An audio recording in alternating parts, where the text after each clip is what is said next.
Alhamdulillah, pada malam ini dengan izin Allah Ta'ala dapat kita berhimpun bersama-sama.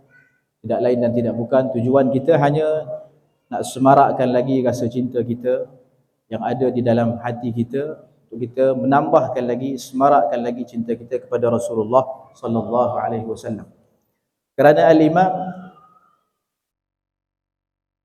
seorang ulama, Imam Al-Qurtubi, pernah berkata dalam kitab beliau yang dinukilkan oleh Al-Imam An-Nabhani, bahawasanya setiap orang mukmin, setiap orang Muslim ada di dalam hatinya sebahagian cinta kepada Nabi sallallahu alaihi wasallam. Jadi setiap daripada orang beriman, sama ada orang tu saleh ataupun orang tu tak saleh, ada dalam hatinya ruang cinta kepada Nabi sallallahu alaihi wasallam. Cuma untuk nak menambahkan lagi cinta ini, perlulah kita menambahkan ketaatan kita kepada Allah. Dan apabila kita melakukan, kita melanggar perintah Allah, kita tak buat sunnah Nabi SAW, maka akan kurang ruang tersebut dalam hati. Tapi dia tak akan hilang. Kerana kita umat Nabi SAW, ya mesti ada dalam hati kita ruang cinta kepada baginda. Kata ulama, cinta ini terbahagi kepada dua. Ya, cinta dengan makna memuliakan dan mengagungkan Nabi SAW. Dan satu lagi, cinta dengan makna kita cenderung hati kita kepada Nabi. Rasa kasih, rasa sayang kita kepada Nabi. Jadi dua-dua ini perlu ada pada jiwa setiap orang beriman. Setiap orang Muslim kena ada cinta dengan makna kita wajib muliakan Nabi, wajib agungkan Nabi, dan kena ada cinta dengan makna kita cenderung kepada Nabi SAW. Ya, apa yang sunnah Nabi tunjukkan, yang Nabi ajarkan kepada kita, kita utamakan daripada cara dan gaya orang lain. Jadi gaya hidup yang Nabi tunjukkan kita utamakan, gaya pakaian, gaya perucapan, ya semua kita utamakan sebab kecenderungan hati kita kepada Nabi SAW. Bahkan itulah petanda iman yang sempurna, cenderung kita kepada Nabi lebih daripada ibu kita, ayah kita, anak-anak kita dan sekalian manusia. Ada satu kisah, satu cerita dalam hadis yang sahih yang diriwayatkan oleh Al-Imam An-Nasa'i rahimahullah. Pernah suatu hari Nabi keluar daripada rumah baginda Nabi SAW, dan Nabi melihat para sahabat sedang berhimpun di dalam masjid bukan waktu sembahyang, di selain waktu sembahyang. Jadi Nabi SAW rasa hairan, kenapa sahabat berhimpun dalam masjid di waktu bukan waktu sembahyang. Jadi Nabi SAW tanya kepada mereka, apa yang menyebabkan kalian berhimpun di dalam masjid waktu sebegini? Jadi apa para sahabat menyebut? Para sahabat sebut ada dua benda. Dalam riwayat lain ada 4. Dia kata, kami tak duduk dan kami tak berhimpun sama-sama ya ketika waktu ni, melainkan untuk kami memuji Allah Subhanahu wa taala, melainkan untuk kami berdoa kepada Allah Subhanahu wa taala. Sebab apa? Sebab atas nikmat yang Allah bagi kepada kami, iaitu nikmat hidayah dan menerima agama. Yang sebelum ni kami dalam keadaan kegelapan, dalam keadaan kekufuran, dan hari ni kami berhimpun di dalam masjid ya supaya kami mengingati akan nikmat tersebut. Dan yang kedua apa dia orang kata? Yang kedua, para sahabat kata, wama mannallahu alaina bik. Dan kami juga bersyukur dan puji Allah atas nikmat yang Allah bagi kepada kami disebabkan engkau, wahai Rasulullah.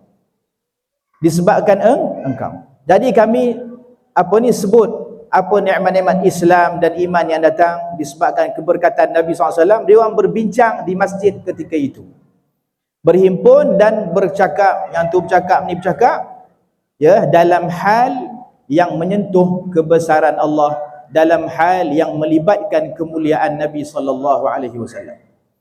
Maka Nabi minta mereka sumpah. Dia kata, betulkah kalian duduk dalam masjid waktu ni untuk itu? Maka para sahabat kata, ya Rasulullah, memang kami demi Allah, memang kami duduk untuk perkara ini, tak ada perkara lain. Memang untuk mengingati Allah dan menyebut nikmat-nikmat yang datang disebabkan engkau. Maka Nabi kata, aku tak menyumpahkan kalian, aku tidak minta kalian bersumpah sebab aku ragu kalian ni dusta ataupun tidak. Tidak. Sebenarnya malaikat Jibril datang kepada aku dan memberitahu aku bahawasanya Allah Subhanahu wa taala berbangga dengan kalian atas para malaikat. Jadi para sahabat berhimpun menyebut tentang Nabi, menyebut tentang agama Islam, menyebut tentang nikmat yang Allah bagi pada mereka. Itu menyebabkan Allah berbangga dengan mereka atas para malaikat. Jadi kita berhimpun sebegini rupa pada malam ini, hanya kita menyebut sifat-sifat Nabi SAW. Kita hanya menyebut menyentuh kemuliaan Nabi SAW. Jadi sudah pasti, ya seperti mana perbuatan ini sahabat dah buat sejak awal lagi dah. Jadi perbuatan kita, perhimpunan kita pada malam ini tak rugi langsung. Sebab Allah Subhanahu wa taala mudah-mudahan dengan berkat Nabi SAW, ya berbangga, redha dan restu atas perbuatan yang kita buat dan berbangga kepada malaikat-malaikat yang ada penduduk di langit. Jadi subhanallah, ada disebut oleh ulama bahawasanya bagaimana kemuliaan selawat atas Nabi sallallahu alaihi wasallam. Ya, kalau kita dah cinta Nabi, kalau kita dah sayang Nabi, pasti kita akan selawat atas Nabi. Ya. Jadi ada satu cerita daripada Imam As-Sakhawi rahimahullah. Beliau ceritakan dalam kitab beliau bahawasanya pada zaman Nabi Allah Musa ada seorang daripada Bani Israel yang meninggal dunia dan dibiarkan begitu sahaja, jenazahnya tak diuruskan. Sebab apa? Sebab orang tu dikenali sebagai orang jahat, orang yang melampau, selalu menzalimi orang kampung, dikenali sebagai begitu rupa dan sifat dia. Maka ketika dia meninggal, tak ada orang uruskan jenazah dia, dilempar begitu sahaja.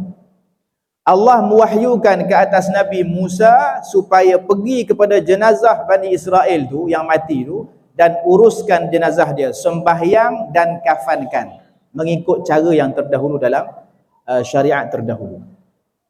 Jadi Nabi Musa tanya kepada Allah balik, sebab apa orang dah tinggalkan dia atas sifat dia yang buruk, yang jahat? Ya, sebab apa aku pula kena pergi uruskan jenazah dia? Ya. Nabi Musa pergi dulu, pergi dan uruskan jenazahnya, sembahyang dan kafankan.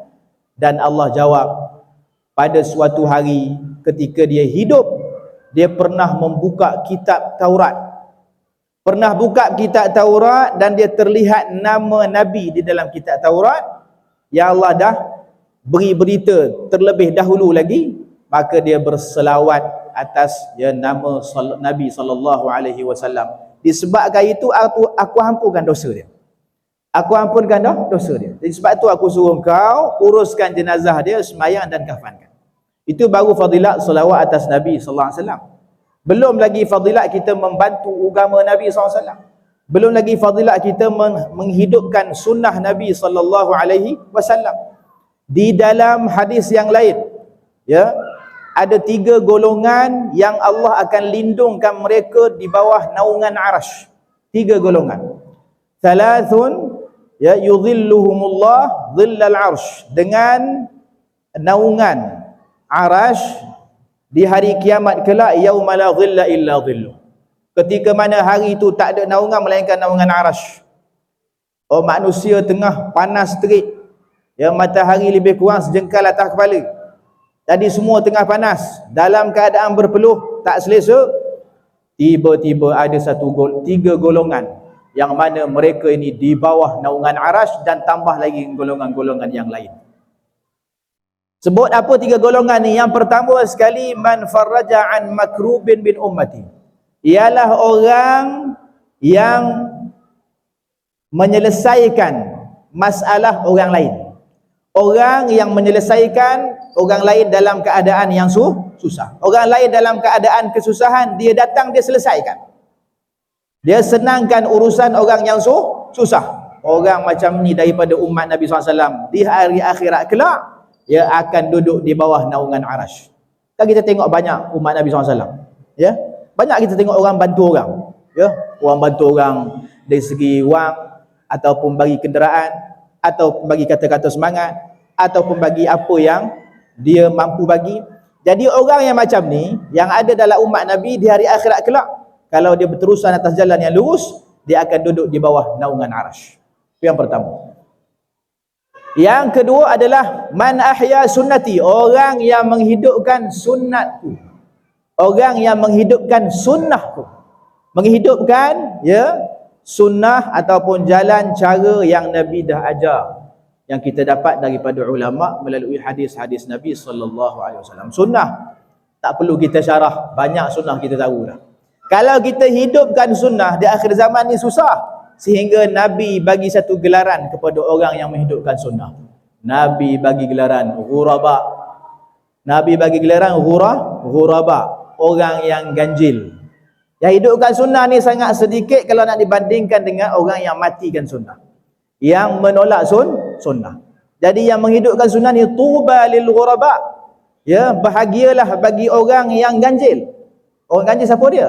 Alladzina yuhyuna ma mata min sunnati au kama qala. Mereka-mereka yang menghidupkan sunnahku, mereka yang menghidupkan perkara yang telah orang matikan daripada sunnahku. Jadi jangan kita risau, jangan kita malu nak menghidupkan sunnah Nabi SAW dalam keluarga, dalam kampung kita, di tengah-tengah masyarakat. Hidupkan sunnah Nabi SAW. Dan seterusnya, golongan yang ketiga, iaitu man aktsara as-salata alai, adalah orang yang memperbanyakkan selawat atas Nabi SAW. Jadi orang yang memperbanyakkan, Nabi sebut bukan orang yang berselawat atas Nabi, orang yang memperbanyakkan. Kalau selawat atas Nabi fadilat sangat banyak dah, ini memperbanyakkan pula di hari akhirat kelak di bawah naungan arasy. Ketika orang panas terik, dia di bawah naungan arasy, rehat elok. Iaitu orang yang memperbanyakkan solawat. Kata ulama, sehingga nak dikira orang tu memperbanyakkan solawat 300 kali dalam sehari. Kalau kurang, kira dia tak termasuk dalam golongan inilah. Nak kira pula golongan yang banyak, kena 300 dalam satu hari. Itu senang saja, sangat senang. Setiap kali solat kita, bataskan solat. Setiap kali solat 50 kita buat, ataupun kita buat 70, 100 setiap kali solat. Dalam setiap hari 300 paling kurang, supaya kita ni disayangi oleh Nabi SAW dan termasuk dalam golongan yang Nabi janjikan di bawah naungan arasy. Jadi hadirin dan hadirat dirahmati Allah sekalian, pada suatu hari, satu ketika Nabi Adam telah buat satu kesalahan, maka Nabi Adam minta ampun kepada Allah Ta'ala dengan satu nama. Dengan satu nama bagi manusia yang belum diciptakan lagi, yaitu dengan nama Nabi Muhammad sallallahu alaihi wasallam. Ya Allah, dengan nama Muhammad, illa ma ghafartali, melainkan kau ampunkan dosa aku. Maka Allah pun berkata kepada Nabi Adam, wahai Adam, bagaimana engkau tahu nama ni? Sedangkan aku belum menciptakan lagi zat tubuh badan dia. Maka kata Nabi Adam ketika mana, ya Allah, engkau cipta aku, kau masukkan dalam badan aku ruh, kau hidupkan aku dengan kuasa engkau. Maka di situ aku bangun dan aku melihat di tiang-tiang arasy ada di samping nama engkau, la ilaha illallah Muhammadur Rasulullah. Maka aku meyakini dan aku pasti bahawasanya engkau tidak sandarkan satu nama kepada nama engkau, melainkan adalah nama bagi sosok tubuh yang kau paling kasih dan kau paling cinta. Apa kata Allah? Kata Allah, benar wahai Adam, benar. Sadaqta, benar. Itu manusia aku paling cinta sekali. Dan laulah, kalau bukan dengan sebab dia, aku tak akan ciptakan engkau. Nabi Adam pun Allah tak cipta kalau bukan dengan sebab Nabi Muhammad sallallahu alaihi wasallam. Maka untuk mengakhiri ucapan Al-Faqir, Imam Al-Ghazali rahimahullah kata bahawasanya kenapa Nabi SAW suruh umatnya berselawat. Allah SWT macam Al-Fadhil, pentausihan pertama tadi, menyebut dalam Al-Quran ada Allah suruh makhluk hamba-hamba ni untuk berselawat atas Nabi. Suruh orang beriman selawat atas Nabi. Sebab apa? Nabi suruh selawat atas Nabi. Sebab apa?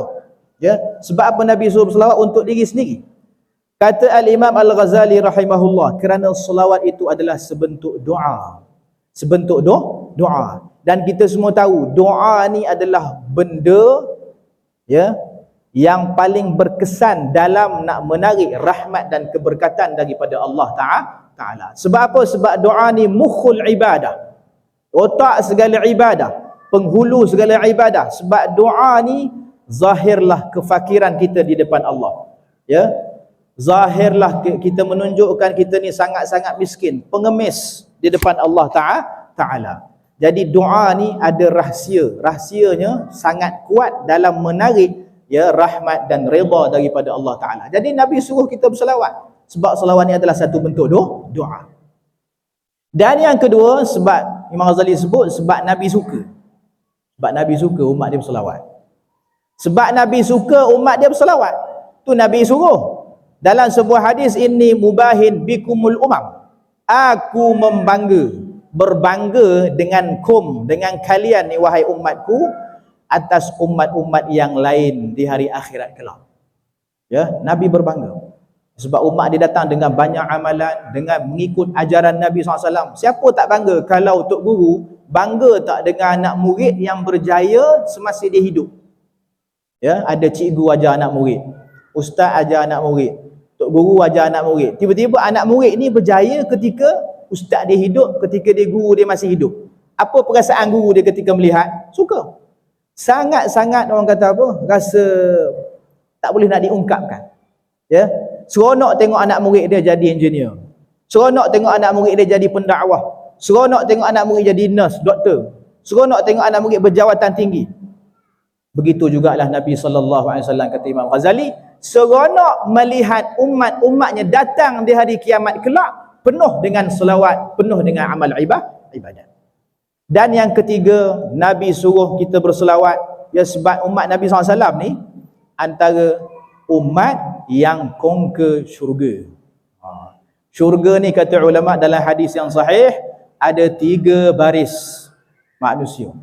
2 baris daripada umat Nabi SAW dan 1 baris daripada umat yang lain. Umat daripada Nabi Adam tu sampai Nabi Muhammad, mereka sebaris di dalam syurga.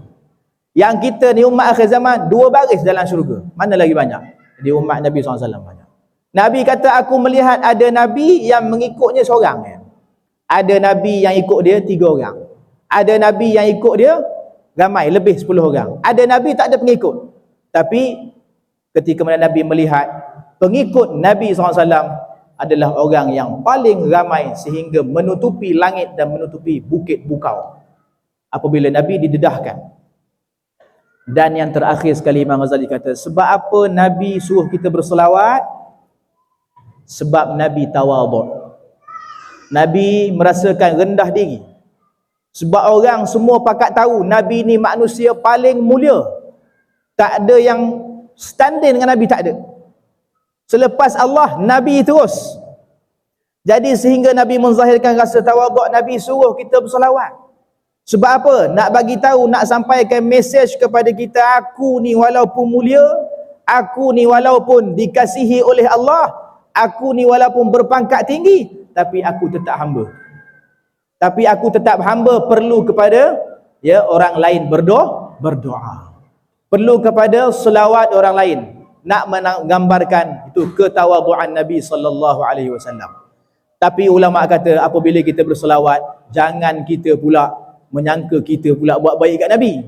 Allahumma salli alaih, bagi pangkat kat Nabi. Allahumma salli, bagi pangkat banyak sikit. Kalau kita menganggap kita bagi kat Nabi, kita tak dapat apa-apa daripada selawat. Kosong, zero. Tapi ketika berselawat, anggaplah kita ni diri yang hina, perlu sangat-sangat kepada syafaat Nabi SAW. Begitulah ya, sedikit sebanyak ya tentang kemuliaan Nabi SAW. Dan yang kita dengar daripada pentausiah yang pertama Al-Fadhil Ustaz jelaskan kepada kita bagaimana kemuliaan Nabi, bagaimana ikatan kita dengan Nabi, bagaimana kita tak akan selamat melainkan dengan Nabi SAW. Begitulah ya sedikit sebanyak ucapan Al-Faqir. Kemudian kita akan dengar pula daripada ucapan Al-Habib Ali insya-Allah yang akan datang insya-Allah. Rabbim fanfa'na bi hurmatihim wa amitna fi tariqatihim wa mu'afiyatan min al-fitani walhamdulillahi rabbil alamin.